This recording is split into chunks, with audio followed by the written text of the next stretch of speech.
조갑제 TV 시청자 여러분 안녕하십니까? 감사합니다. 우리 조갑제 TV는 본격적으로 방송을 하기 시작한 지가 몇 달밖에 되지 않지만은 여러분들이 즐겨 찾아주셔서 많이 발전을 하고 있습니다. 감사합니다.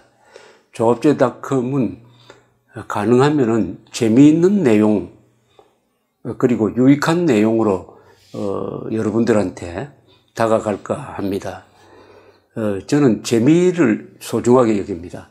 사람으로 태어나면은 행복을 추구할 권리가 있는데 그 행복의 핵심은 재미입니다. 인생은 재미있게 살아야 됩니다. 휴전선 남쪽에서 태어났다는 것만 해도 얼마나 행복합니까? 제가 만약 북한에서 태어났다면은 북한이 주민들 평균 수명이 67세니까 저는 이미 땅속으로 들어갔습니다. 그것은 저의 선택이 아니었습니다. 저의 선조, 부모님의 선택이었죠. 이렇게 생각하면은 기뻐할 일이 참 많습니다. 그래서 가능하면은 우리 조갑제 TV는 희망을 전하려고 합니다. 그리고 사람 비판을 많이 하지만은 사람 비판이라기보다는 그 사람의 행위를 비판하는 거죠. 그 사람을 비판하는 것과 행위를 비판하는 것을 구분하려고 합니다. 성경에 죄는 미워하되 죄인을 사랑하라라는 말이 있는데 뭐 그렇게는 할 수 없겠지만 행위와 인간을 좀 구분하려고 하고요. 또 생각은 자유지만 사실은 신성하다. 이런 또 기조를 유지하려고 합니다. 생각은, 논평은 자유롭게 할 수 있지만은 1 더하기 1은 2라는 이런 사실은 태양은 동쪽에서 뜬다 하는 이런 사실은 신성한 거니까 그것을 받아들이고 그 다음에 다양한 생각을 포용하는 이런 걸 기조로 삼아서 어쨌든 재미있고 유익한 조갑제 TV를 만들어 가려고 하니까 많이 협조해 주시고 또 비판도 많이 해 주시기 바랍니다. 어제 문재인 대통령이 이명박 정부가 한 이 4대강 사업에 대해서 감사원에 정책 감사를 지시를 했다는 보도가 일제히 나왔습니다.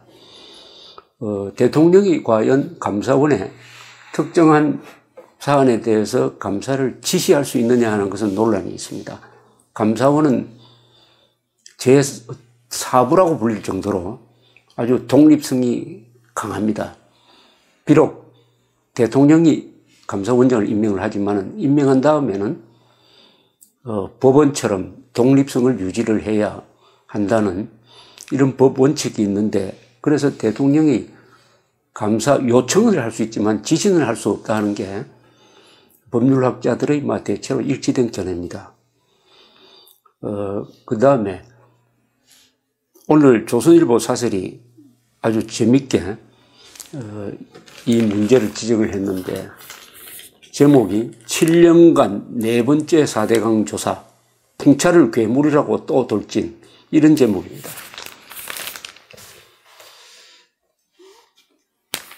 이 4번째 감사라고 합니다. 이번에 감사가 된다면은 동일한 사안에 대해서 2번 하는 것도 좀 무리죠. 법률용어로 일사부재리라는 원칙이 있습니다. 물론 이것은 재판은 아니니까요. 그게 적용되지 않지만 그 원칙은 있는 거죠.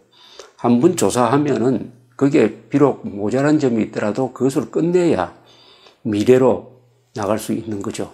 과거에 얽어매이는 거죠. 3번, 4번 조사를 하면은 또 이런 식으로 대통령이 특별히 감사를 지시 또는 요청을 한다면은 감사원은 부담을 느낄 것이고 요청한 취지에 맞춰가지고 사실을 왜곡할 가능성이 있습니다. 그런데 이 4대강 문제에 대해서 학자들이나 언론들이 비판적으로 많이 문제를 제기를 하는데요. 참 희한한 거는요. 그 4대강 사업을 한 그 주민들 사이에서 불만이 폭발해가지고 시위하고 했다는 이야기를 전 들어본 적이 없습니다. 그건 뭘 이야기합니까? 주민들은 4대강 사업으로 덕을 보고 있다. 찬성한다.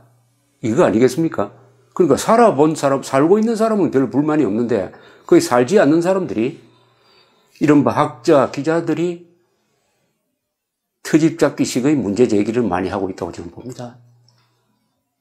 또 이걸 환경 파괴의 관점에서 접근하는데 4대강 사업의 가장 핵심은 4대강의 상류 지역에 물이 메말랐으니까 쓰레기통이 되고 있으니까 오염이 극심해지니까 물을 모아가지고 담아가지고 환경을 복원하는 겁니다. 강은 흘러야 됩니다. 강은 흘러야 오염을 자정할 수 있습니다. 그러나 강이 흐르지 않고 메말랐으면은 그게 오염물이 들어가면은 오염 농도가 더 높아지는 거 아니겠습니까? 저는 4대강 사업은 환경 파괴가 아니라 강을 강으로서 기능하게 하는 환경 복원이라고 생각하는 사람입니다. 그런데 왜 조선일보가 난데없이 풍차괴물이라는 표현을 썼느냐. 오늘 이 이야기를 좀 하고 싶습니다. 이거 석 잘 붙인 제목이라고 생각합니다. 7년간 4번째 4대강 조사. 풍차를 괴물이라고 또 돌진. 이렇게 이 사설은 이야기합니다. 4대강 사업은 규모가 컸던 만큼 찬반이 있을 수 있다. 그런데 좌파 언론들이 마치 부정적 효과밖에 없는 듯이 수년간 집요하게 공격하고 야당이 가세함으로써 4대강을 마치 무슨 악인 양 만들었다. 4대강 사업으로 확보한 수량을 가뭄때 쓰려고 수로를 만드는 일조차 반대를 했다. 이것은 풍차를 괴물이라며 돌진했다던 소설 이야기가 떠오를 지경이다. 여러분, 풍차를 괴물이라고 생각하면서 돌진한 사람을 다룬 소설을 아십니까? 그게 바로 미겔 데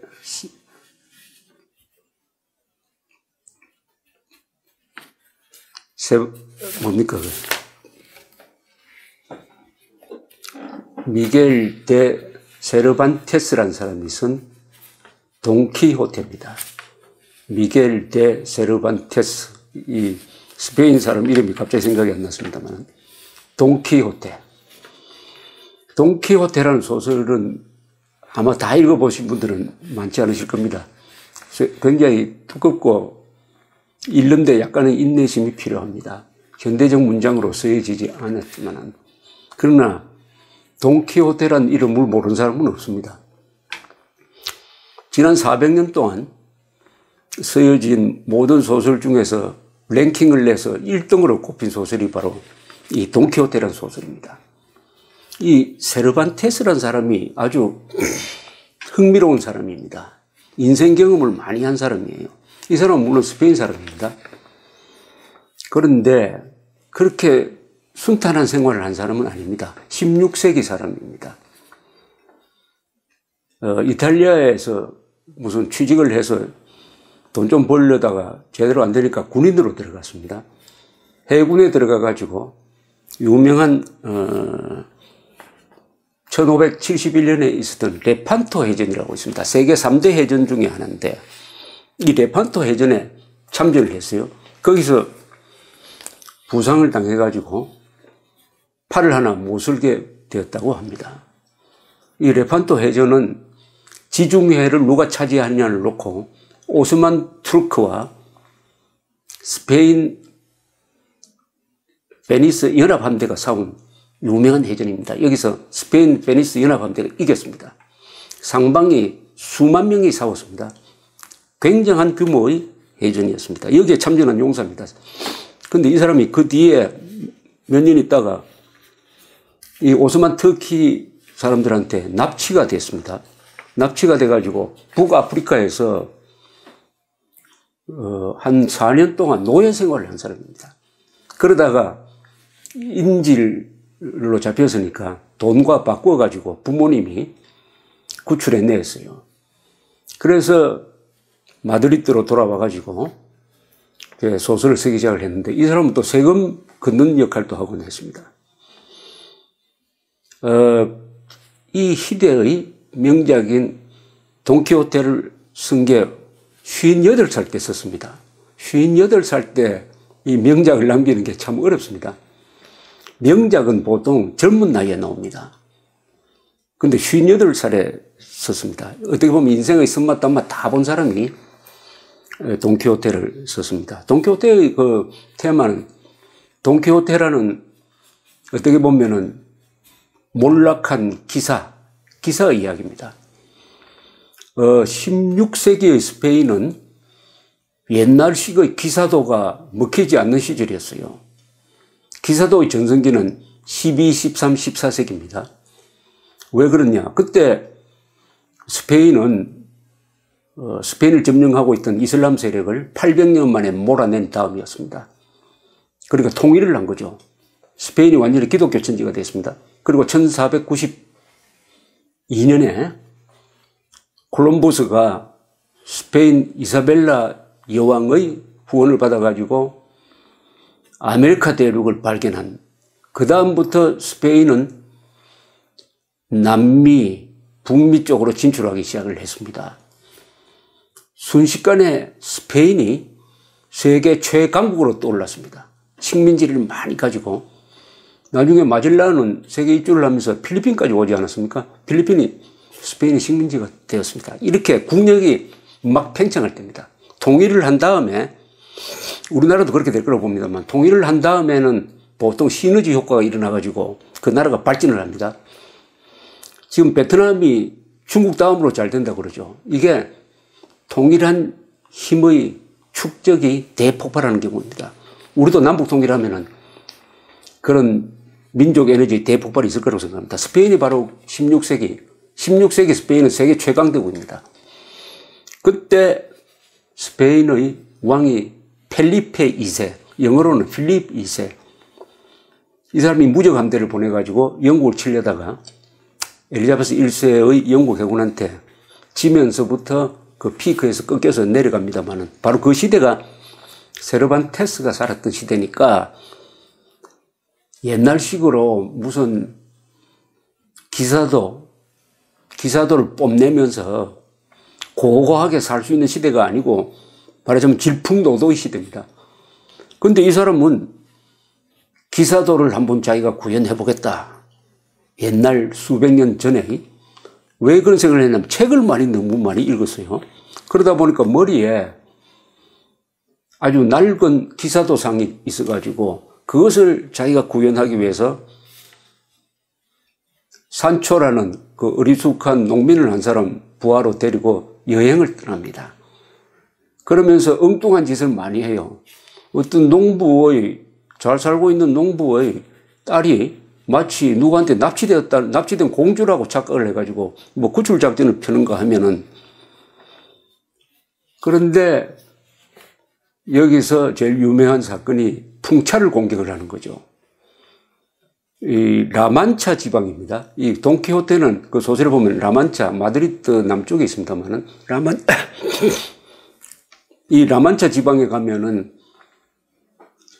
풍차를 복원해 놓은 관광용으로 만들어 놓은 게 있습니다. 저도 한번 가봤습니다. 그 풍차는 돌지 않는 풍차예요. 그러면 그 앞에 와서 관광객들이 사진을 많이 찍습니다.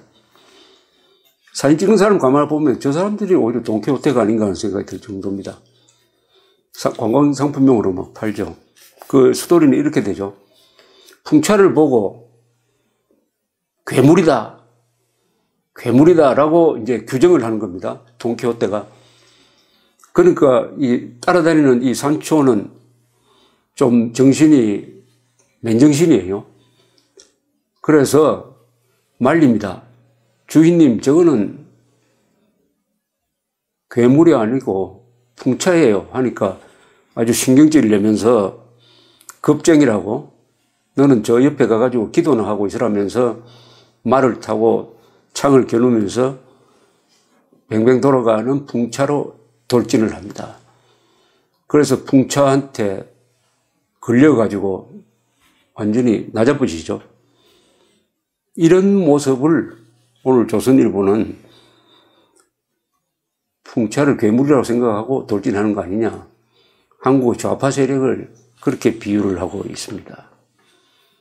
이 돈키호테를 읽어보면은 묘한 생각이 든다고 합니다.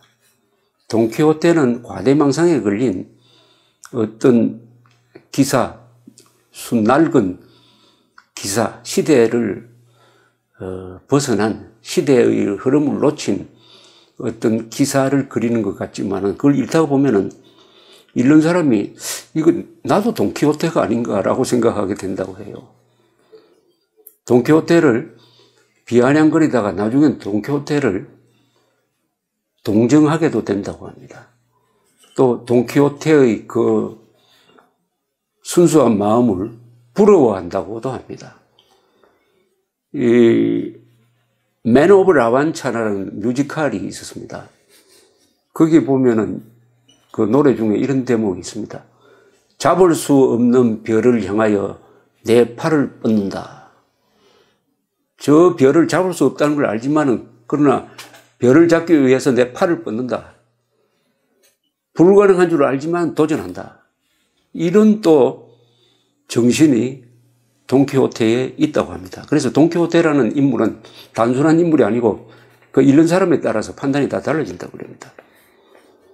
그런데 한국 좌파 세력과 오늘 조선일보 사설처럼 돈키호테를 비유한다면 좀 참고로 할 건 있죠.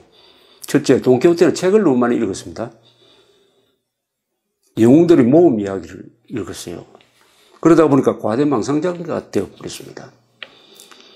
오늘날 좌파, 종북 또는 좌파 세력이 된 사람들은 책을 읽은 사람들이 많은데 그 책이 옛날 책이고 현실에 전혀 적용될 수 없는 책이고 쓰레기통에 들어가야 될 책인데 그걸 읽다가 보면은 머릿속에 계급투쟁론이라는 하나의 틀을 만드는 거죠.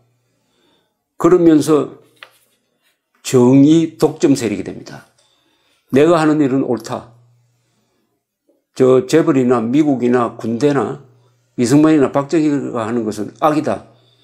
나는 정의다. 이렇게 스스로 정의자가 됩니다. 그런 사람을 정의 독점 세력이라고 그러죠. 돈키호테도 정의를 세우기 위해서 이렇게 부하를 데리고 다니면서 풍차를 향해서 돌진하는 이런 일을 하는데 선입니다. 아주 뜻이 좋아요. 정의를 세우기 위해 하는 겁니다. 이 좌파들도 선의를 가지고 합니다. 출발은 좋은 뜻으로 해요. 그러나 이런 말이 있죠. 좋은 뜻이 가는 길은 지옥으로 향할 때가 많다. 왜냐하면 나만이 옳다. 독선으로 가는 순간 그 선의는 지옥으로 간다는 뜻입니다. 그러니까 이 돈키호테도 너무 독선입니다. 그러니까 한국의 좌파 세력과 돈키호테의 또 공통점은 돈키호테는 이미 기사의 시대는 끝났는데 자기가 기사 인양하면서 정의를 세우려고 하고 한국의 좌파 세력은 계급투쟁의 시대는 끝난 포스트 모던 시대, 정보화 시대인 대한민국에서 그 괴물을 찾아 나선다는 사실이죠. 있지도 않는 괴물, 착취하는 사람, 노동자를 착취하고 사람을 인권을 탄압하는 이런 권력자나 자본가가 없는데도 없으면 만들어서라도 공격을 해가지고 이제 자기 정의를 세우려고 한다는 점에서 시대착오적이라고 할까요? 착시 현상이라고 할까요? 그런 점에서 좀 같다고 볼 수 있습니다. 이 돈키호테가 풍차를 향해서 돌격하고 나서 풍차한테 걸려가 뻗어도 돈키호테는 절대로 자기가 잘못한 것을 인정하지 않습니다. 좌파 세력도 과거의 계급투쟁론적 민중사관적인 시각을 가지고 대한민국을 들여다보면 맞지 않는다는 것을 알면서도 바로잡지를 않아요. 그래서 유명한 말이 있습니다. 제가 그 말을 확산시킨 사람 중에 하나인데 보수는 분열로 망하고 좌파는 자충수로 망한다. 자충수라는 것은 남에 의해서 망하는 것이 아니라 스스로 자기 모순에 의해서 망한다는 뜻입니다. 그 자기 못은 어디에 생기느냐 하면은 좌파 세력이 가지고 있는 이 고정관념, 그리고 세계관, 낡은 세계관, 이런 게 현실과 딱 부딪히면은 거기서 모순이 생깁니다. 현실과 딱 부딪혀버리면 모순이 생겨요. 그러니까 자충수가 되어버리는 거죠. 문재인 대통령이 최근 한 20일 동안 하고 있는 행동을 보면은 첫 단추를 잘못 꿰는 게 아니냐 하는 느낌을 들 때가 있습니다. 이 문제는 나중에 따로 말씀드리겠습니다만은 그것은 그분이 갖고 있는 세계관, 사회를 보는 분석의 틀, 이런 것과 현실이 상당히 다르다는 사실입니다. 그렇다면 현실을 바꾸든지 자신이 달라져야 하겠죠. 근데 보통 현실은 한 개인에 의해서 달라지기가 어렵습니다. 본인이 달라져야 돼요. 그렇게 되면은 이 세상과 화해를 하게 될 것이다. 이렇게 생각을 합니다. 한국의 좌파가 돈키호테냐? 이런 물음을 던진 오늘 조선일보 사설의 답이 한국의 좌파는 돈키호테처럼 어리석지 않다라는 식으로 나왔으면 좋겠습니다. 감사합니다.